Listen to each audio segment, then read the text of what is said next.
I got accused like 18 things this month. Did I tell you I got accused of cheating on my wife? No, you did not. Remember the night that Bert was doing a video for Tom Segura? Okay. Okay? And he fucking says, I don't know what he posts on Twitter. I'm high as fuck. My wife goes to bed. I get on Twitter about 10 o'clock. And Bert posts, I'm looking for any porno girls to do a video. Yeah. So it just so happens I follow Holly Hot Wife. Okay. Who's a dirty, filthy fucking animal. She has videos on there. I'm sucking dicks through holes in walls. Oh, shit. And all this shit. Every time I open up Twitter, it's her fucking 4 guys, a bouncer in Texas. She's a fucking savage. She came up to the store about 3 months ago. And she said hello. Kate Quigley introduced her to me because she came to one of Kate's shows in Texas. Okay. And Kate said she was showing the titties at the show and driving people crazy. Damn. She'll just fuck you. She makes videos of herself. Like, they're on Twitter. You don't have to go anywhere. They're on Twitter. The electrician fixing something and her playing with a pussy in the room. And the electrician's trying to fix something. He looks over at her and she's playing with a pussy. Damn. And the poor guy's like, fucking, how did I get involved in this? And then she makes him fucking suck a dick. She's nuts. So Bert goes, do you know any porn girls? Like, he made a general call. And I go, yeah, go with Holly Hot Wife. She's a Georgia peach. And she's got the hottest pussy in Texas. Not because I tasted it, or not because I knew, but because look at it. It's right there in front of you. It's getting fucked right in front of you.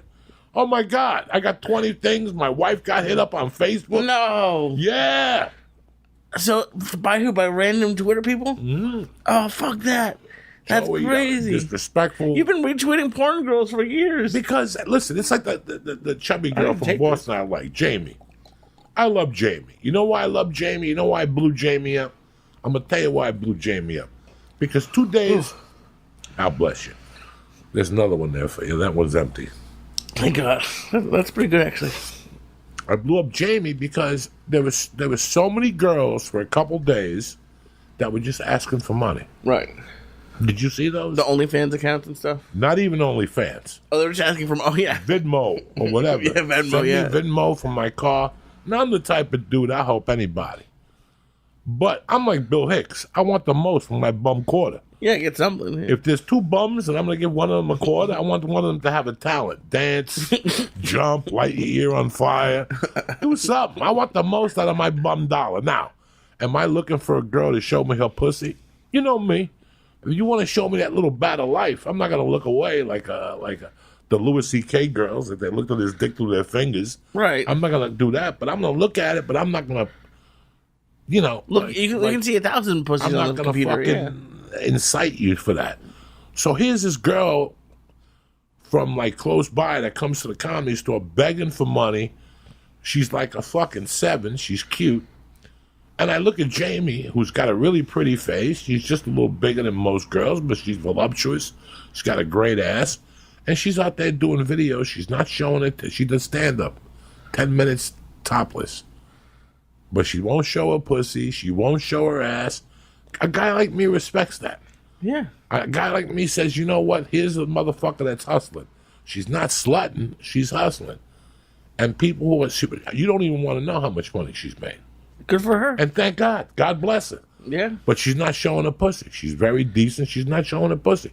She's showing her titties. You know what? Titties like me showing me your balls. You see it. You've seen one set. You see them all. I guess, but I think titties are more popular than balls. You go deep into that monkey and you show me that little bell. That's completely fucking different. Now you're a fucking dirty animal. Okay. You know what I'm saying? Fair enough. But but it wasn't about that. It was just the fact that you mentioned Holly Hot Wife. And what did they say? People are like, Joey, we listen to the podcast. We don't know you cheat on your wife. Who said anything about cheating? And then I learned a lot about broadcast. I learned a lot about media. I learned a lot about turning people's words around. Yeah. Recently. I learned a lot about just, listen, you guys know my book is an open fucking heart at this point. I don't give a fuck. It's out there. The stories are out there. If you want to hear them, I like these messages I get on Facebook. Joey, can you tell me a little bit about yourself? Of Go on the podcast. Then they'll call back and go, I just listened to the one with Rago when you put the garbage bricks in the thing. So what do you want to know about my life? That's the type of guy I am. Right. You know? No, it's scary. That's always something I'm worried about. The twist of words in today's internet is a nightmare. But it's not just the internet. It's reporters have been doing it for years. They turned the tone of something around. I didn't turn it as a tone that I had slept with her. No, I never said that. My tone was, look at her. She's a hot piece of ass. You can see her videos on there all the time. When I stuck up for Jamie, I'll call Jamie right here in front of you right now and ask her, Jamie, have you ever gotten fresh with you? I don't want to see her pussy. I applaud what she's doing because she's not staying at home waiting for a fucking handout. That's never going to come. And I love her, especially, like, it would be so out of character for you, not only to just cheat on your wife, who you've had on the podcast, but then B, to like, put it out there online. Like, if I had anyone who I'd be like, who would be good at keeping a secret? I think Joey would be pretty good at not putting his business out there. Well, listen, bro, like, I got 500 stories I tell, and I got 1,000 I can't tell. Right, exactly. You know, now that I got this deal with Audio Boom, with the audio book, right, I'm going to tell those stories. Oh, yeah. I'm going to have to cut them down a little bit. I can't say the names. I have more stories that you could ever... And this situation, the last couple of weeks, me being quarantined and me going to places in my mind where I haven't been, trust me, guys, to get out of this fucking anxiety I have while I'm doing it, the only way to reward myself is to write this down and give it to you in the audio book. Because I'm going to give you real feelings of what I went through at that time. Remember, I've been to prison, and I'm an only child. Quarantine doesn't affect me like it affects other people. Right. I could have, a thing going on in my mind. Like, I've done everything that I set off to do this break. I still haven't cleaned the bookshelf yet. But everything else pretty much I wanted. Cleaned out notebooks, threw away notebooks, looked at material, got rid of it on the computer. I wasn't creative. There was no creativity out of me in March. The creativity didn't start coming out of me till about April 18th. That's when I could really feel it. I've fallen a lot better. I went back on the Alpha Brain. I hadn't been on Alpha Brain in like 3 or 4 months. I went back on the Alpha Brain, and I really started writing, and I really started looking at the silver lining. And I found it. I found it with the Audio Boom. I put my summer together. My plan was, right now we're going for the survival. Today. What are we going to do today? Okay, what's going to happen 30 days from now?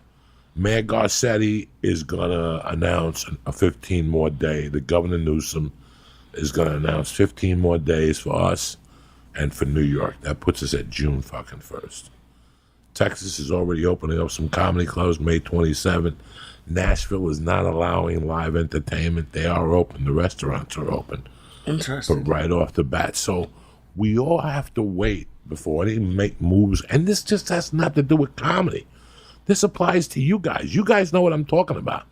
That you don't really know what's going to happen. Are you going to go back to your office? Are they going to take half of you and put you in the office? Do you see what new offices? Anybody see 60 Minutes and see what the new offices are going to look like? How you're going to sit now in an office? You can only walk on one direction. There's going to be arrows on the floor. Really? Telling you what direction you're going. We all have to be prepared for this. Half of you, do you really have to go into work? No. Okay. Then do everything from home. Oh, well, we need those files. We'll download them. We don't even go to files anymore, like old files. It's all online. So it's all online. So all of these things are going to happen. So be prepared for them. Me talking about, there's people who are at home struggling working at home. Yeah, it's hard. They've never had somebody not being over their back. I'm still not great at it. I'm better than when I started 5-6 years ago, but it's a definite skill because you go in and you other people, you don't want to be the one guy looking at your phone. So but being at home just by yourself was hard. I can't imagine being home with a family or a roommate. It's What, in quarantine? Yeah. This has taught me to love my wife again. not that I didn't love her, but I've fallen in love with her when you go through something together with another human being, whether, let's say 2 roommates. Let's say you were roommates with a person right now that you did not get along with, that you were about to evict. Right. Before this pandemic happened. And now you have to stay in within 2 months. And now you got to see the different side of him, and he got to see the different side of you, and you actually like each other. And you've had to talk to each other every night. I know for a fact things like that have happened. I know for a fact that some men, that's why there's no alcohol in my house. Some men and women have a couple beers, there's financial stresses, and one of them says, Lee, you shouldn't have quit that job. Oh, no, this is my fault. I was supposed to know that fucking Wuhan was going to release the flu in fucking February, So there's animosity right now going in homes. In my world, everything is forgiven. During this pandemic, everything is fucking forgiven. Let's try to do the best we can. I'm not going to lie to you. I'm a father, a husband, just like you guys that listen to podcasts. Tell me the first 2 weeks. Look me in the fucking eye and tell me the first 2 weeks you didn't think you were going to stab your wife. Remember that second week when you were sitting at home and all of a sudden you were on the computer and you're like, domestic violence is up, and you're like, man, God, man. And all of a sudden something happened. You started talking to your wife or your girlfriend, and you saw that side of her that we took for granted for a long time. Because this is what all this is about. The things we've taken for granted for the longest time.